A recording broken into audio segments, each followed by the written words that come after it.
We all have those days, those hiking adventures that we build up in our minds, but when in reality, when we get there, it's a total letdown. So here's a compilation of hiking moments that I wish I had planned better, I wish I knew better, and I hope these hikes can help you learn for your future adventures. I've just had some terrible luck with the Delaware Water Gap. Every time I show up there, something goes wrong. So this was the point when I started to get into going outdoors. I quit smoking weed, and it was like a whole new life.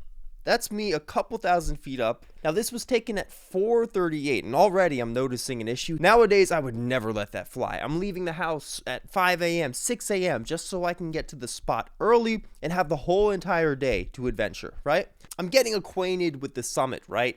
I'm saying my prayers on the peak of this mountain, thanking God for the view I see below. I get an alert on my phone that says severe thunderstorm warning. Now, a warning means there's a storm on the way. Seek shelter. This was about the time I saw several campers battening down the hatches, if you will. And there's lonely old me about 2 hours away from any civilization, any road of sorts. And all of a sudden I look behind me and there's an approaching dark cloud. It was like a clicking sound coming from the peaks of the mountain, right? Like someone clacking two rocks together. I thought someone was playing a prank on me. Later I found out that this noise was actually static electricity. On top of the temperature dropping almost 10 degrees on the way up. These are all warning signs that a severe storm is about to hit, and you better seek shelter. I'm glad I said my prayers in this moment because by a miracle, right, I didn't slip.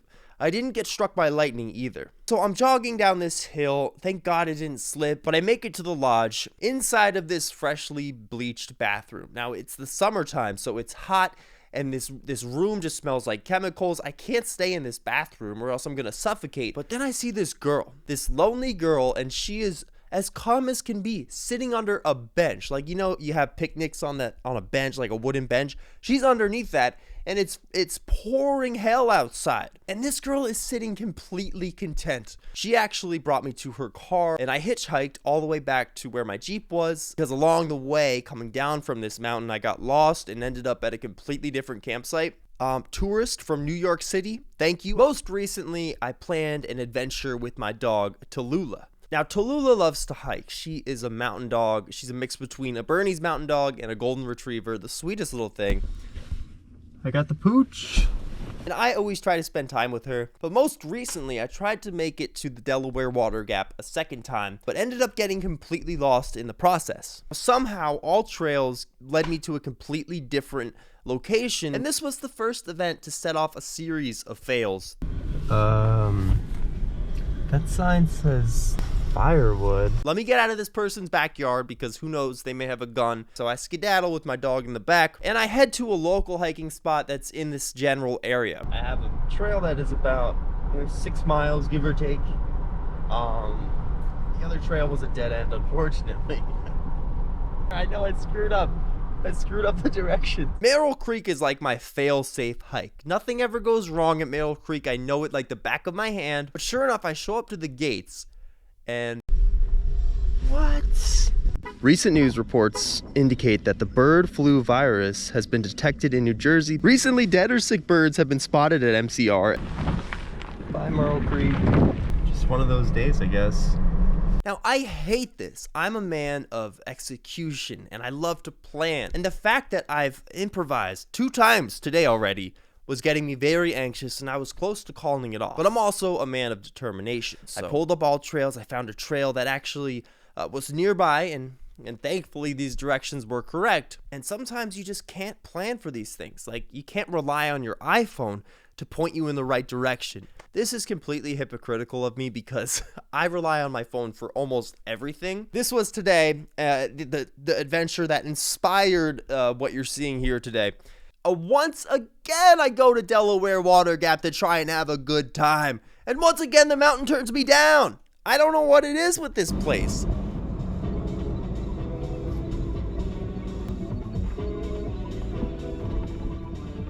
So yeah, as you can see, we are at the trailhead right now. Thule's in the car. But look at this fog. I drove 50 minutes out here. and now I really gotta. For those of you who don't know, the Delaware Water Gap is like, in my opinion, the Yosemite of New Jersey and Pennsylvania. I think it's actually in Pennsylvania, but it's very close to the border of New Jersey. Ever since my first fail when I got led to the wrong location, I've been dreaming about this hike, but as the sun starts to creep up over the hills, I see white all across the horizon. The fog is so thick, my heart is racing with anxiety. Add this to my compilation of hike fails. Way too foggy to be hiking at this moment in time. And I really gotta poop. I'm in the boonies here, and it's a good 20 minutes to until we get to any sort of town. Or I'm like, okay, let me go try and find a place to do my business, and then maybe if we come back, the fog will have dissipated. And I found myself in a local diner.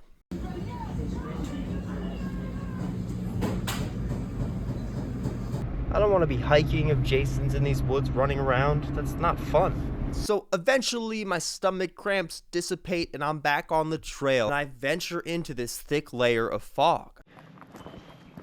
I just heard the weirdest bird.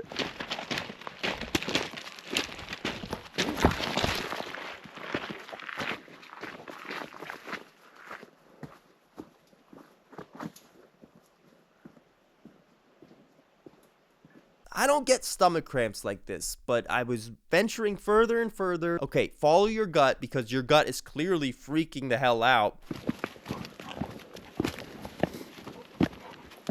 I hate this fog, by the way. I just turn around. And I turned back. Nothing worse. Gosh, I hate chickening out. Let's wait for a clearer day when I could see 20 feet in front of my face. So I turned around and, Tula and I eventually wound up at a childhood spot of mine. When I was here, I had to be like 5 years old. And it just so happens that the route I take home lands me in the land of make-believe. Not a total loss, some nostalgia on the way. Okay, ready to go too? So I was overjoyed. I had some childhood nostalgia. I hope this video can help you become a better adventurer. Hopefully you can learn from my mistakes. I'll try to do the same, but thanks for watching, and keep hiking out there. Keep being outdoorsy. I'll see ya. Bye.